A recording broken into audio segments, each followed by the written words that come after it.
News Sports with Wesley Ruff. There are so-called trap games in the NBA, and the Jazz faced one tonight. Utah, winners of 19 of their last 21, taking on the Houston Rockets, who playing without James Harden and Russell Westbrook. Should have been an easy win for the Jazz, right? Well, maybe it was the emotion of playing on the day after Kobe Bryant's death, the Jazz honoring his memory with a moment of silence and a 24-second shot clock violation. And then the game started. Kobe Bryant on everyone's mind, both teams going at it. This is a great feed in here to the youngster Bradley. Then it's, Donovan Mitchell with the three-pointer there. But look at this. Eric Gordon was the man. He was hitting shots from all over the place, filling in for Russell Westbrook and James Harden. Second half, Jazz trying to get back in it. They were down. Three-pointer by Mitchell, then a three-pointer by Bogdanovich. 30 points for Bogey. Utah got within 6, but the Jazz commit too many turnovers, 18 of them in this game. This is one, leads to the bucket by Daniel House. He had 19. Houston up 12 going into the fourth. Jazz trying to make a run. Rudy Gobert with a big dunk here. He had 11 points, 14 rebounds, but the Rockets pull away. Gordon, a career-high 50 points. He was ridiculous. Austin Rivers with a big game as well. 21 points for the Rockets, the hoop and the harm. And then it's House bringing down the house with a huge follow slam. Jazz lose big, 126-117. Dana Green covered the game for us. He joins us now live from the arena. Dana, the Jazz just did not seem to be in this one right from the start.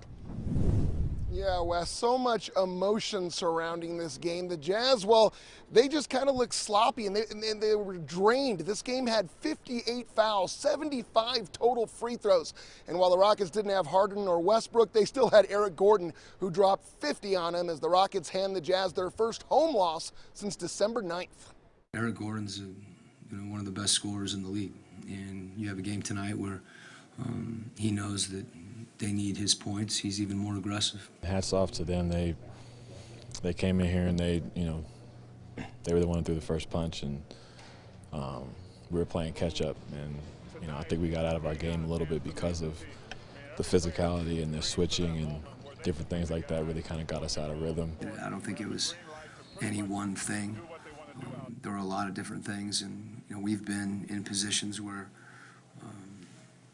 those things have brought us together and made us better, and we fought that a little bit tonight.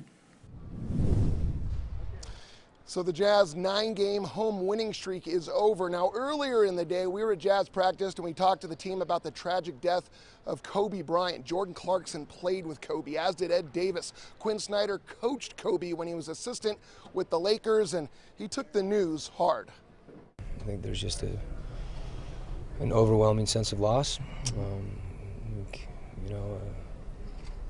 Heartbroken for his family, and that was one of the things that I kept hearing and taking, is that his life after basketball and his commitment and love of his family. The reason why he took a helicopter was so he could still do his work, wake up at 5 a.m., do his work, and be that competitor and that killer on the court, and then go to his family and go see school plays, and to be able to have that dedication, that time, and that effort on both ends of life, not even just basketball, I think is huge. That's why, a lot of people, respected him, and so many people in, different, walks of life, can relate to him, because no matter what it was, he was going to give it all he got.